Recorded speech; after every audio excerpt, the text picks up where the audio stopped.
Thanks everyone for showing up for this talk, and thanks to Ellen and Anita and all the other organizers for the event. I would like this talk to be interactive if possible, so feel free to unmute yourself at any point as I'm going through it and throw out some feedback, some thoughts on what you're seeing, on what I'm saying. I do have the chat open, but I tend to kind of get on a roll and not look at the chat or not glance at it. So I'll just put that all out there. So I think I want to position this talk more as a meditation on design, perhaps like a visual meditation on these topics of speculative design and critical making, which for me are all wrapped up together. And the process of putting together the talk was really intriguing to me. It may come through that it's a bit of a work in progress because it's a really kind of broad look at the design field. And I guess the last thing I'll say here is that instead of maybe answering questionings or positioning a clear thesis in the talk, I imagine this may just ask more questions and create more ambiguity, but I think it should be a really enjoyable and interesting journey along the way. So I'm Augustus Wendell, and I'm an assistant professor of the practice in art in the Department of Art History, and Visual Studies. I'm also a core faculty for CMAC, our Computational Media Arts and Cultures group. And prior to arriving at Duke 18 months ago, I taught for 10 years at the New Jersey Institute of Technology, where I was a coordinator of a digital design program in our School of Art and Design. And before that, and concurrent with that, I've also taught for a long time at Parsons the New School of Design, as well as at Virginia Tech and the New York School of Interior Design. And some really quick plugs here, since we have some Duke students. These are some of the courses I teach. I'd love to see it in them. Two new important ones coming up are the AI in Arts and Humanities class, which will be running in the fall, which is about applying AI techniques more to humanist inquiry and especially to visual arts, so drawing machines and drawing algorithms and painting algorithms and such. And also a user interface and user experience design course, which will be really UI, UX writ large in kind of the large cultural context, as well as zeroing into prototyping. And lastly, we have a new IDM, interdepartmental major between VMS, Visual Media Studies, and Computer Science that was approved last year, and it'll be running this year. And it'll be exciting to see some of you maybe look at that if you're in the position to, and if it sounds interesting. So I want to approach design this afternoon with really a distinctly critical frame of mind, and to position that contemporary design is almost exclusively commercial in nature, and that it's wound up in a deeply symbiotic relationship with marketing, and that this is hugely problematic. And in order to design in a more humanist and meaningful manner, we must position design and ourselves as designers intentionally, very intentionally in relation to this. And this is at the forefront what was in my mind as I was putting together this talk. And here's a great quote from Victor Papanek in 1968 on industrial design. Today, industrial design has put murder on a mass production basis by designing criminally unsafe automobiles that kill or maim, by creating a whole new species of permanent garbage to clutter up the landscape, and by choosing materials and processes that pollute the air we breathe. Designers have become a dangerous breed. And that was 68. And all of my examples that I'm going to show to start with to kind of build my position are very, very contemporary examples to our time. So this is Zara, which you may be familiar with. It's a brand that comes out of, fashion brand out of Spain, and they're known as one of the originators of fast fashion and one of the great successful design and production firms in fast fashion. And they pride themselves on copying within 2 weeks, being able to take duplicates of emerging trends out of their design studios and into their stores globally, which is lovely for the consumers and exciting and accessible and inexpensive. But fashion creates an enormous glut of problematic waste globally. It's a hugely problematic industry. And this notion of this ease of design to commerce to consumer is really something that I'm positioning we need to push back against and build some intentionality against. Our automobiles order online for a touchless delivery. Again, our kind of association with the designer as making the object that we covet, making the object that is aspirational, that we want, that we will trade up into. The coffee cup that is designed so well, executed so well to be a single-use disposable coffee brewing cup that's kind of the epitome of the most the highest ease of use and greatest user experience, but again creates a glut of problematic waste in our landfills. And this was really, I was reading a book, Amusing Ourselves to Death, and thinking about how media plays into this and how the design within media is problematic. And I was thinking about Instagram, and I believe this is the photo that it broke the internet in November of 2014, this image of Kim Kardashian, in that it created extremely high volumes of traffic. And I was reflecting upon this book, which was written in '85, about television and how the adoption of television from print media was changing the way that we focus our attention and the way that information is delivered to us and where we prioritize our information, and thinking about design and media and apps and broadcast and delivery of media and how problematic that has become and how we need to position ourselves as designers.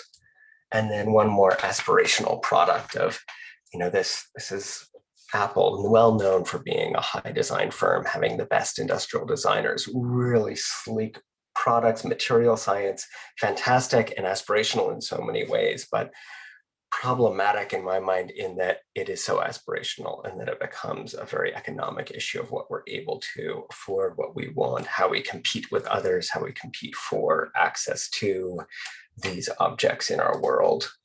And then an example maybe of the ridiculous and the how design is making objects that we don't need, but that are ostensibly useful and important in the marketplace. And this is the lazy liquor, the revolving ice cream cone that will revolve for you rather than you having to turn this. So kind of an atrocious piece of design out on the marketplace. And so maybe we should think about commodity fetishism. And this is from just an Oxford reference: the mistaken view that the value of a commodity is intrinsic and the corresponding failure to appreciate the investment of labor that went into its production. Karl Marx created the term, borrowing the notion of the fetish from anthropology, where it refers to a sacred or symbolic object that, according to its worshippers, has supernatural power. And for me, the role of the designer and the position of the designer in contemporary culture is wound up so entirely with the commodity that we need to unwind that, and that we ought to at least have some intentionality about that. So we're going to pivot a little bit, and the rest of the talk is now in response to those slides. So I'm going to maybe get off my soapbox a little bit and show some work that I think helps build our understanding of how to be intentional with our design. And I want to think about convergent and divergent design thinking, and how is there a single solution to a problem, which is often the approach coming from certain disciplines, or do we need to push ourselves to a divergent plan or a divergent way of thinking where there are many choices and we need to open up our options here? During divergence, we are creating choices, and during convergence, we are making choices. For people who are looking to have a good sense of the answer, or at least a previous example of one before they start, divergence is frustrating. It almost feels like you're going backwards and getting further away from the answer. But this is the essence of creativity. Divergence needs to feel optimistic, exploratory, and experimental, but it often feels foggy to people who are more used to operating on a plan. Divergence has to be supported by the culture. And that's a quote from IDEATE, a design consultancy in 2008 that is well known for positioning design thinking kind of as a discipline, or at least as a trope within design culture. This talk was also influenced quite heavily by Dunn and Raby, Anthony Dunn and Fiona Raby, who wrote a book, Speculative Everything, which kind of brings together a lot of examples and theory on speculative design, and they're certainly at the forefront of it. When people think of design, most believe it is about problem solving. Even the more expressive forms of design are about solving aesthetic problems. Faced with huge challenges such as overpopulation, water shortages, and climate change, designers feel an overpowering urge to work together to fix them, as though they can be broken down, quantified, and solved. Design's inherent optimism leaves no alternative, but it is becoming clear that many of the challenges we face today are unfixable, and that the only way to overcome them is by changing our values, beliefs, attitudes, and behaviors. So how can design, which we might think of as delivering a product, delivering a commodity, delivering a solution that goes to market, how can it be used to generate more ideas, to change values, beliefs, attitudes, and behaviors? This is a project by Walter Pitchler, 1967, called TV Helmet, Portable Living Room. So this is in response, what, to television, to media, to our focus on the delivery of media, to the residence, the space of the home, the space of the person. Is it a real commodity? Is it a real object? Absolutely not. Is it a sculpture? Potentially it's a sculpture. Where is the line between art and design in this case? And I think that's incredibly blurry and probably will be for most of the examples here. But it's surely a designed object. It has intention, it has ergonomics, has a relation to the body, and it makes a bold statement reflecting on beliefs and attitudes and issues that were ripe at that time in 1967. This is 1970. This is from an art collective, Ant Farm. It's called their Dream Cloud Inflation, and it's a top-mount vision in Point Reyes, California. Is this architecture? Is this spatial design? Is this a home, a sculpture, a happening? How do we begin to define this? And yet it's certainly designed, it's fabricated, it's built, it has tolerances, it is occupiable, it is playful. This reacts at the time to changing notions of occupation of space and collective vision and the ability to respond to needs in a very temporary, impermanent way, in direct opposition to more formal methods of defining space, of defining how the public aggregates together and forms community. This is by Ron Heron and Archigram, 1966, Walking City on the Ocean. This was a series of propositions, design propositions that happened and manifested only through drawings of a city that was mobile, a city that could respond to needs globally, city made up of these containers with the lines sticking out from them are connections as well as legs and ways of maneuvering and relocating themselves. And this is on the water. So this is in relation to thinking of how urban conditions and nations are fixed and not able to respond to changing needs around the globe, and that a city ought to be adaptable, ought to be able to pivot and reassess what its needs are, form aggregations, and move over time. Another quote from Dunn and Raby: separation from the marketplace creates a parallel design channel free from market pressures and available to explore ideas and issues. These could be new possibilities for design itself, new aesthetic possibilities for technology, social, cultural, and ethical implications for science and technology research, or large-scale social and political issues such as democracy, sustainability, and alternatives to our current mode of capitalism. This potential to use the language of design to pose questions, provoke, and inspire is conceptual design's defining feature. So once we free ourselves from the commodity, from the marketplace, we have opportunities to apply the skills, methods of design to change those opinions and thoughts and problems in the world. Our Frederick Jameson from Duke here, someone once said that it is easier to imagine the end of the world than to imagine the end of capitalism. We can now revise that and witness the attempt to imagine capitalism by way of imagining the end of the world. So through imagination, through our design, we can undertake some of these challenges. So I guess my next question would be, are we solving problems as designers, or are we posing and making problems? And that much of what we've seen has been finding the problem, problematizing an issue, and then being able to apply design thinking to it. This is a poster from the Dutch graphic designer Ruben Pater. called the Drone Survival Guide. The poster is printed on reflective aluminum paper, a surface selected not only on aesthetic grounds, but also to recall the fact that drone cameras can be disrupted by reflection. The front side of the poster shows an outline of the most common types of drones, which are depicted to scale alongside their purpose and nationality. The back of the poster presents bilingual English and Pashtun instructions for protecting oneself from drones. So is this design? Is it a commodity? Is it a tool for survival? Is it a political statement?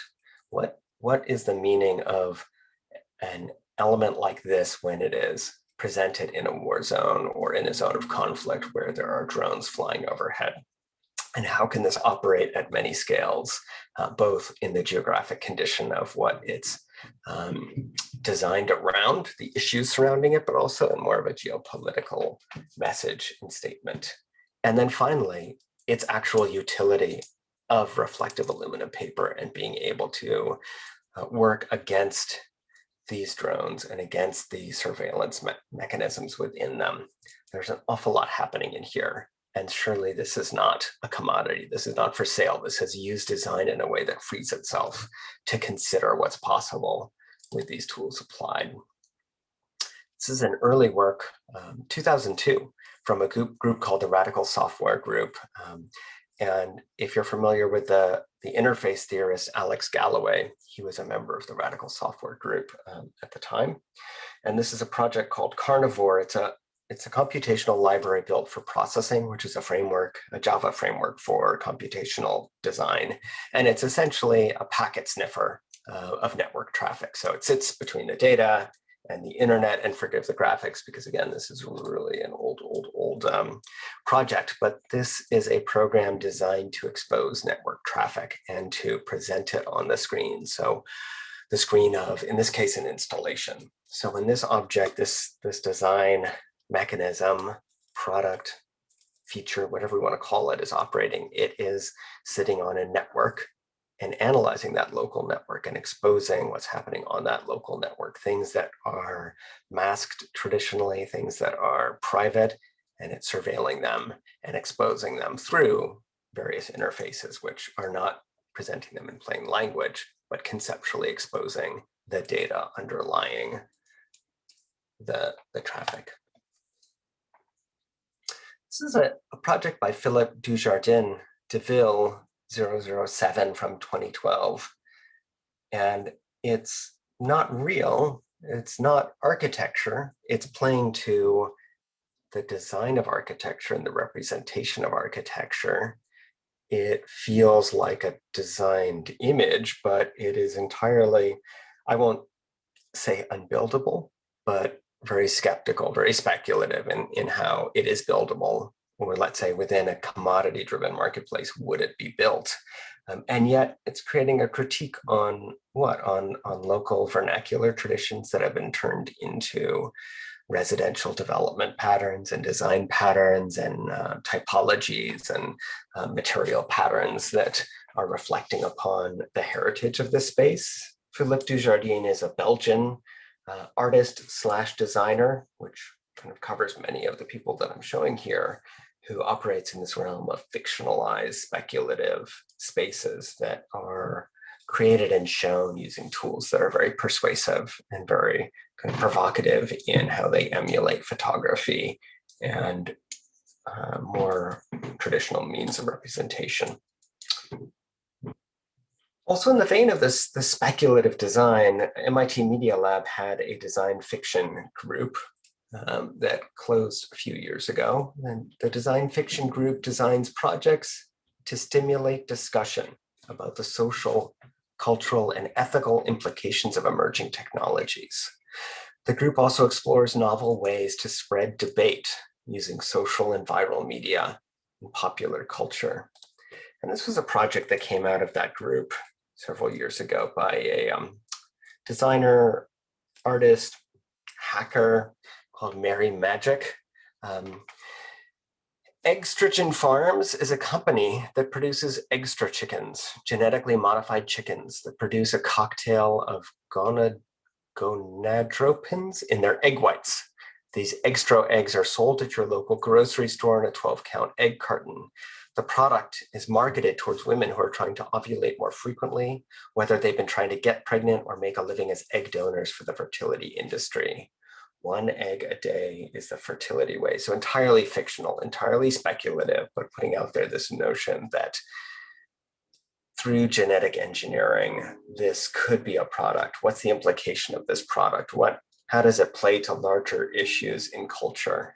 The goal of the project is to draw a connection between women and chickens as raw commodities for the biotech industry, as well as perform ways in which women are targeted for bioconsumerism. What is the rhetoric and imagery used in birth management products?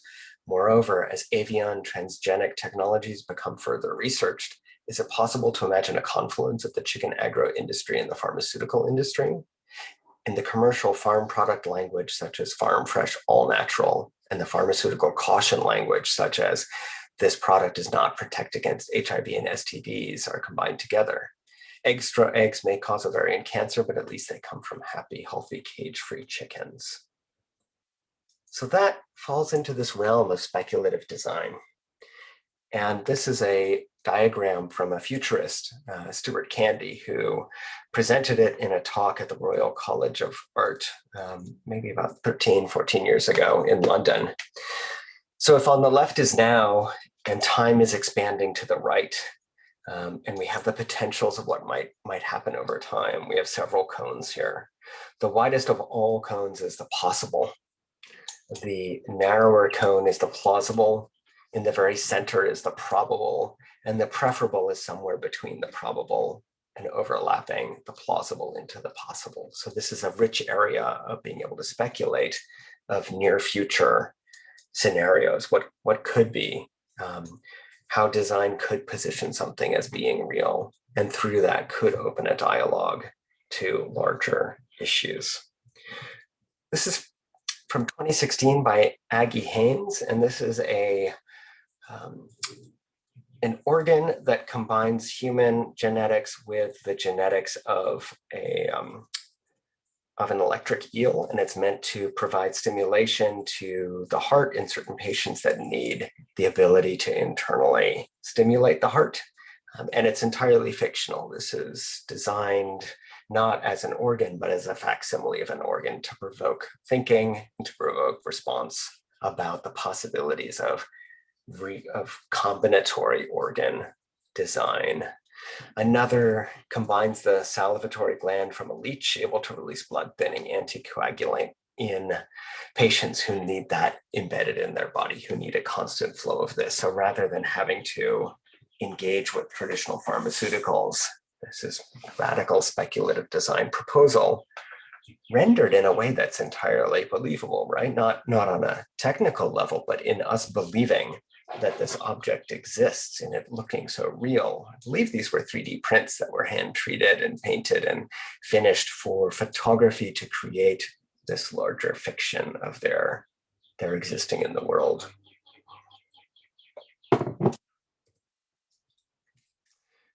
We could think of, in speculative design and speculative fiction, the notion of minority reports. This is a quote from Marshall Brown, who's an architect and a professor at Princeton in the School of Architecture. Minority reports are a kind of document used in future studies and scenario planning exercises to issue a dissenting opinion. They expose the blind spots and prejudices resulting from uncritical acceptance of official futures. So as designers, can we lean into the problems? Can we create dissent? Can we model dissent and look for opportunities in dissent in our speculative design? This is a project by Diller and Scafidio, who are now Diller and Scafidio and Renfro. They are practicing architects at this point in time, very global architecture firm.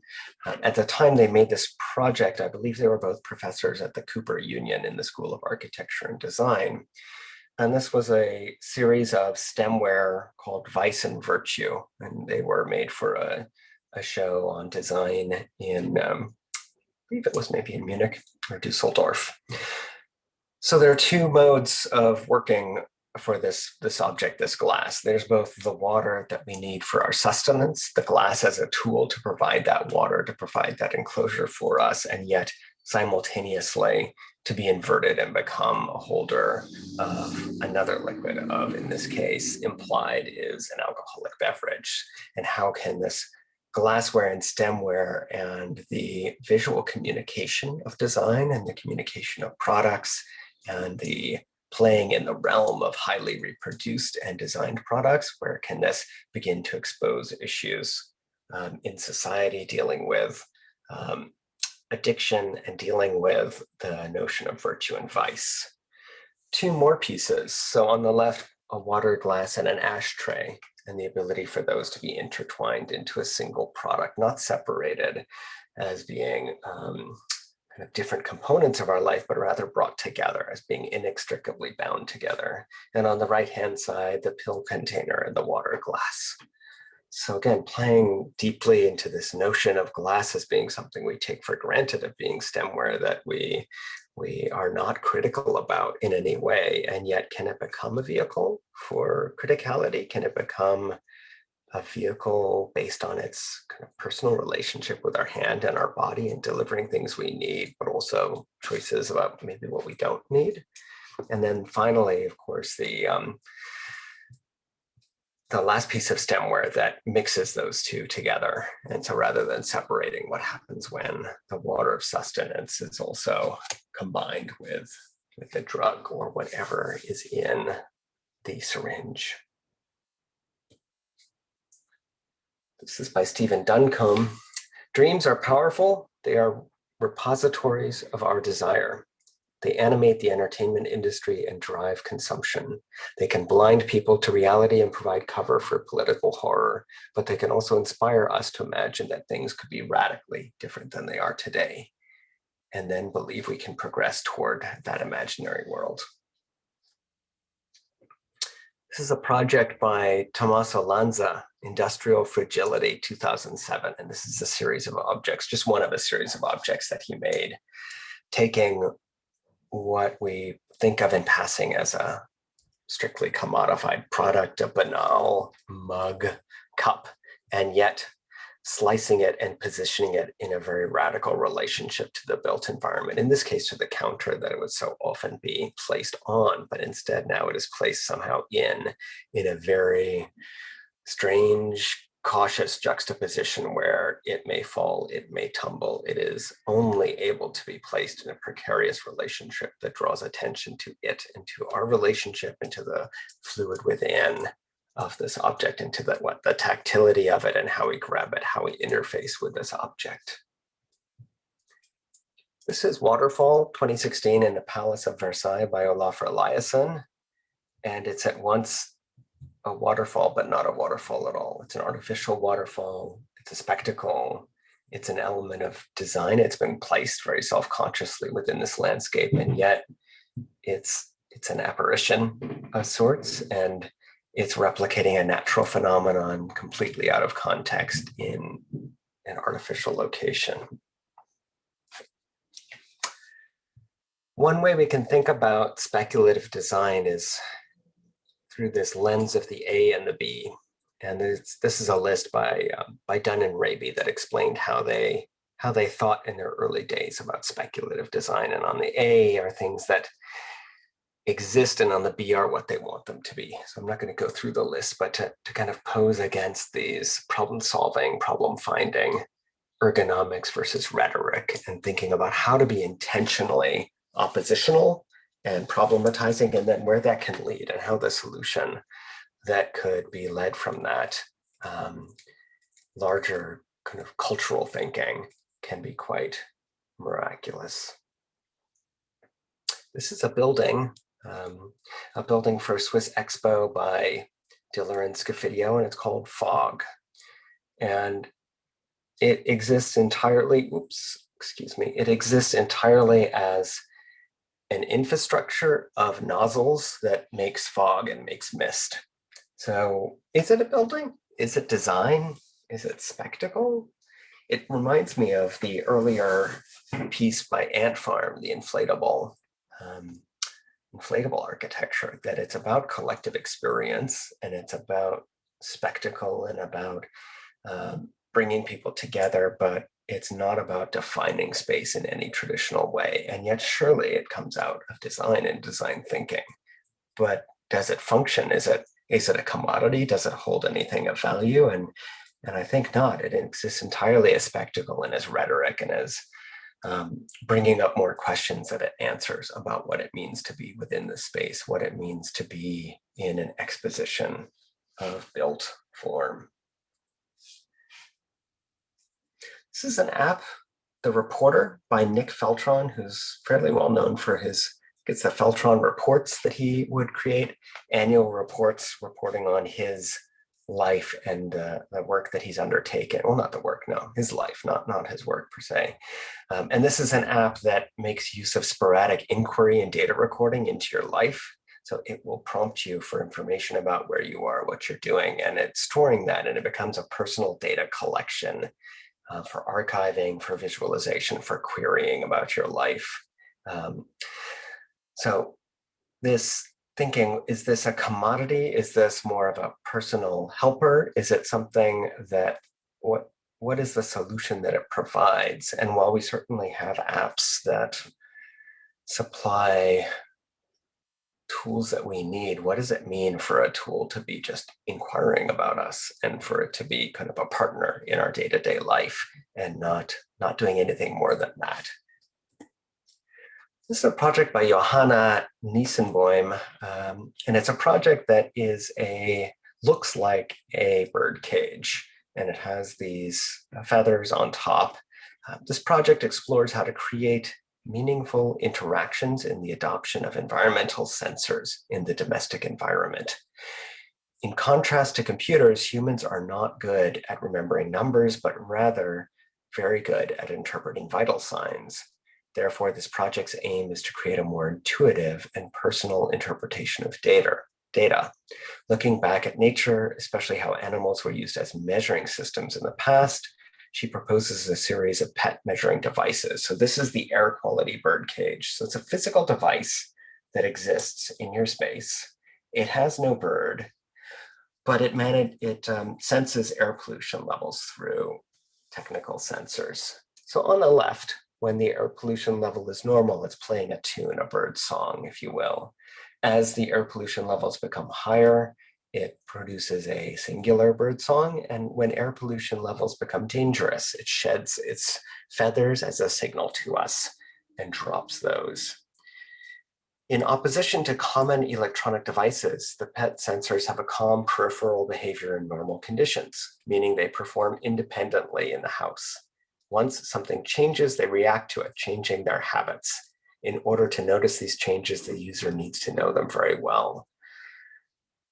Like all electronic devices, these ones can eventually die, but they do so once the environmental conditions are too bad for them. In this way, instead of being a frustrating moment, like when a mobile phone doesn't work, the discarding becomes a profound ritual. This is a project by Wim Delvoye, and it is a device that recreates the digestive system, or let's say the chemical reactions happening in the digestive system. It's taking something that's humanist and very personal and intimate to our bodies and making a facsimile of it that functions perfectly outside of the body. And along the way, the materials are piped through the different stages of chemistry, go in as food and come out as excrement. There are often problems so big that it becomes difficult, if not impossible, to create solutions for them. Issues like financial crises, environmental disasters, and political strife aren't things you can simply sit down and design solutions for. Interclone Hotel in Baku. This is a rhetoric project about global hotels and development and the ubiquitous nature of international development. We see a hotel room that looks much like every hotel room that's being built on a mass scale globally. We see bedspreads that take on some sensibility of a locale. We see a particular skyline out the window. We see a room service person holding a tray in a particular uniform, and we see wall coverings of a particular kind. And this is the proposal, is that this is the Interclone Hotel in Baku versus the Interclone Hotel in Bangalore, where these superficial treatments, these superficial nods to culture as a very critical lens on development and the role or lack thereof in design relating to context in terms of global development is being communicated.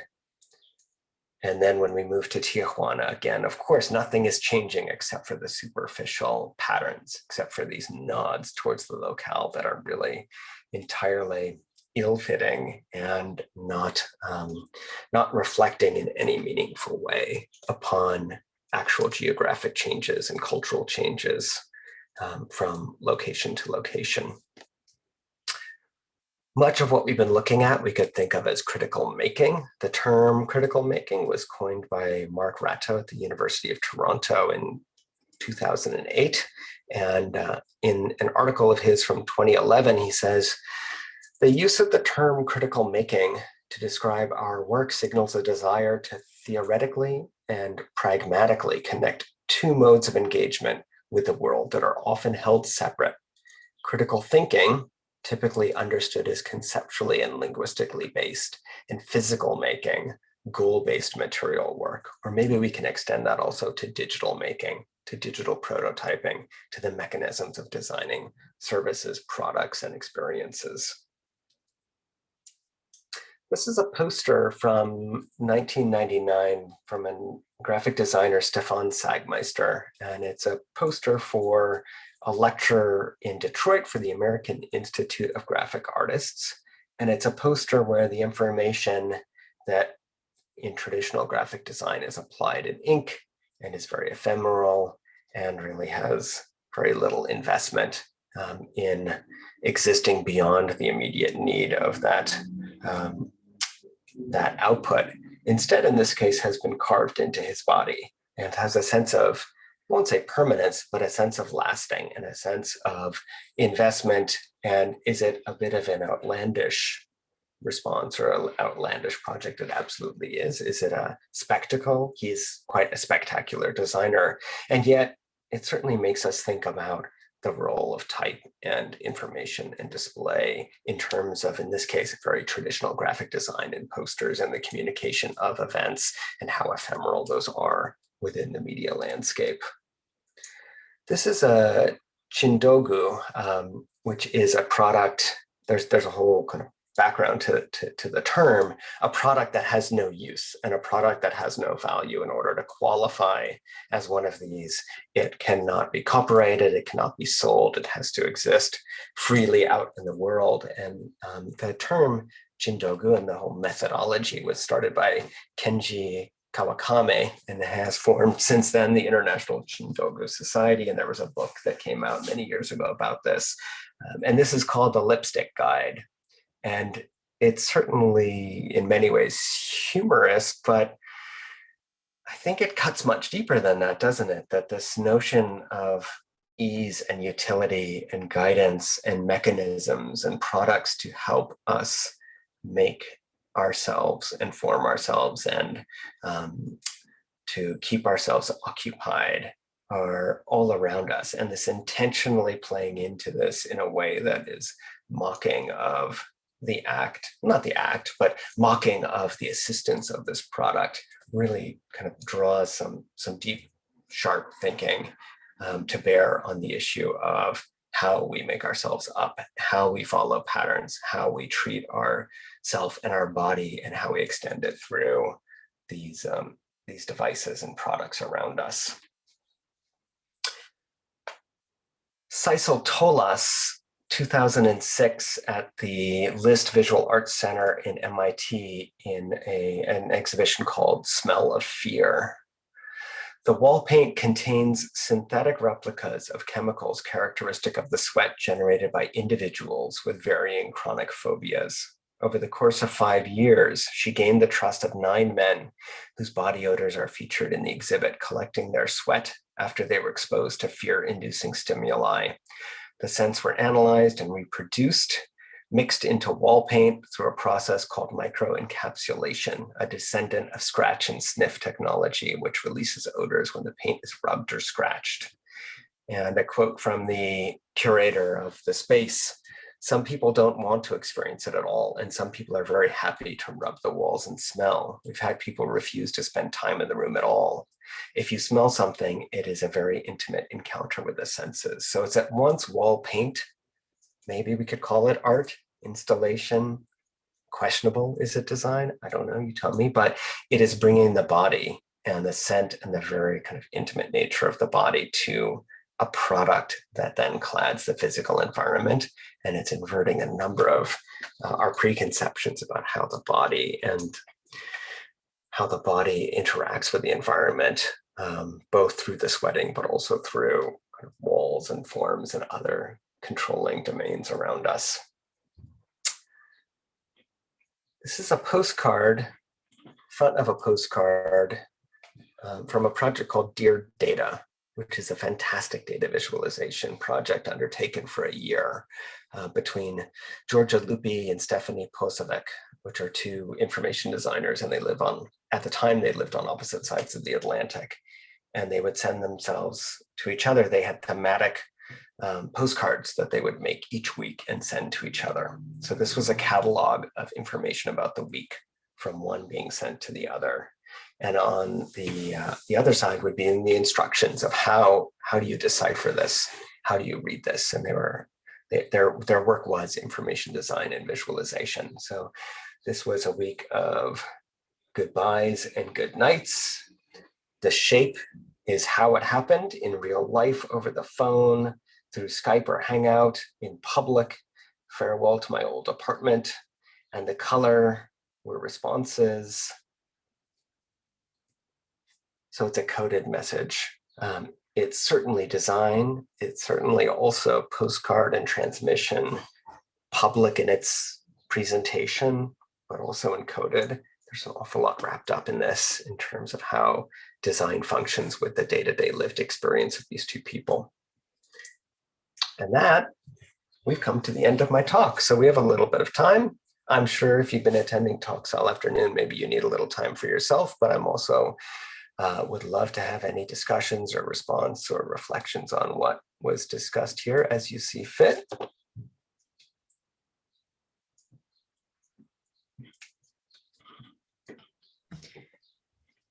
Or just if anyone has any questions, again, feel free to just jump right in or leave it in the chat as usual.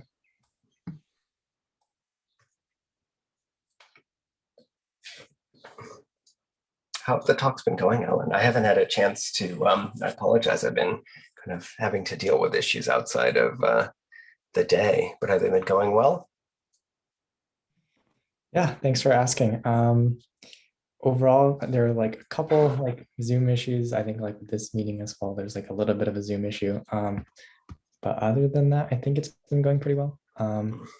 We've gotten a lot of interesting topics, such as this one, for example, which provides a lot of unique perspectives for design and everything like that. So yeah, I'm not sure how this would be brought to bear per se on what is going to be happening this weekend, but I think I wanted to make sure everyone who was here had some larger cultural sense of what was going on, and that these issues are out there, and that these issues are operating on the periphery of the design world. And certainly much of what I've shown here is highly peripheral and highly suspect and up for discussion about, does it fall into the domain of design or not? But the trends in them and some of the notions in them are certainly operating within many of our products, many of our solutions. And while I applaud that the setup of this kind of hackathon and IDEATE event being geared towards nonprofits and certainly sidestepping these issues of commodification and fetishization and such. But it'll be intriguing to think of how some of these issues maybe come to bear on the usability of the products, the reproducibility, the sharing of them. I look forward to being part of the judging system tomorrow and seeing what's been completed. Yeah, absolutely, for sure. I guess if no one has like any questions, then maybe we can Okay. leave it off with if anyone is like curious and learning more, just like on their own time, like about like some of these topics. Do you have any like resources or anything like that that you could point people to? Um, I think that if the ideas were thoughtful, thought provoking, I'm just going to put in the chat this speculative everything is really a great starting point, and that is by Dunn and Raby, who are designers who came from I think they came from the Royal Academy of Art, and now they're at the New School, Parsons the New School for Design, running a program in highly intersectional speculative design. And from that book, you will find references to many examples in culture and in history in many different lenses. And it's from the MIT Press. And I think the MIT Press might even make that PDF available. So I think it's a very low barrier of entry to kind of find that. You can get it in a few minutes and do some reading through. And the chapters are short and sweet and to the point. So you don't have to invest a whole lot of time in getting some deep knowledge. Awesome, cool. Well, if that's it, then again, thank you so much for volunteering your time and everything like that Of course. this weekend and speaking to us. Thanks, Alan. Yeah, with that, thank you everyone for showing up. And it looks like we do actually have a I hope question. this isn't a silly question, but does speculative design usually intersect with speculative fiction? I took a sci-fi class that touched on some of the points you mentioned. Absolutely, it overlaps, doesn't it? And I'm more familiar with the term speculative design being ascribed to it, but I bet depending on where we're coming from, these practitioners are overlapping in many ways and pulling from each other. For instance, when I mentioned, I think there was a quote in there from Marshall Brown, who's a practicing architect, but he actually, for his projects that don't exist yet, he will create entire films that tell a story that doesn't exist, that tell a story that could exist, that use his architectural conceits to position cultural issues around, especially around urban conditions. And so he's maybe a speculative fiction author working also in the realm of the built environment. So I think they're highly intersectional for sure. Do you want to unmute for a moment, Kat, and just share something about speculative fiction to me who doesn't know much about that? Wait, what did you say? Would you share some? How do you see speculative fiction? Like, what's the best way for someone to understand speculative fiction? It's about, I guess, well, ours was specifically sci-fi, but sometimes we gathered in other stuff. We thought about our society and usually projected into the future. It's basically looking at the world in a different lens.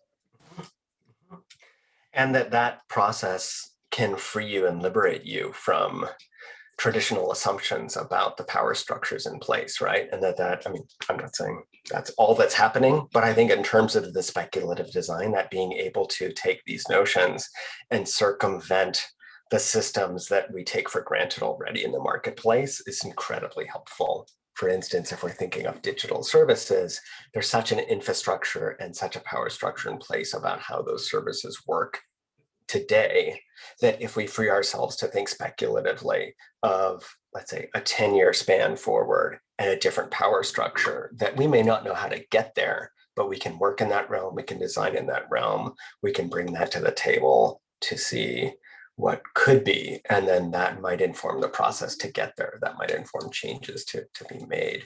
Or really for most everyone who we've been looking at today, it's not about how to get there at all, right? It's about putting the ideas out there such that there can be a larger discussion. The people making these projects are not the people that are going to change the power structure. They're there for rhetoric and for commentary and for critique and to open it up such that maybe there can be more meaningful, larger changes made. I think a lot of the speculative design work is in reaction to how traditional design work in the commodity-driven marketplace is incrementally moving the needle forward only with aesthetics and with servicing people and with user experience, and extreme dissatisfaction with that, and that those much larger societal issues are never addressed, and that there's a capability, and that earlier on in design thinking, or the design profession and discipline, there was a notion that design could manifest change in society, but now we've retreated so far from that. It's about the next electric car. It's about the kind of next fast fashion item. It's about things that are really mundane, absolutely mundane, and in fact, hugely problematic within our society.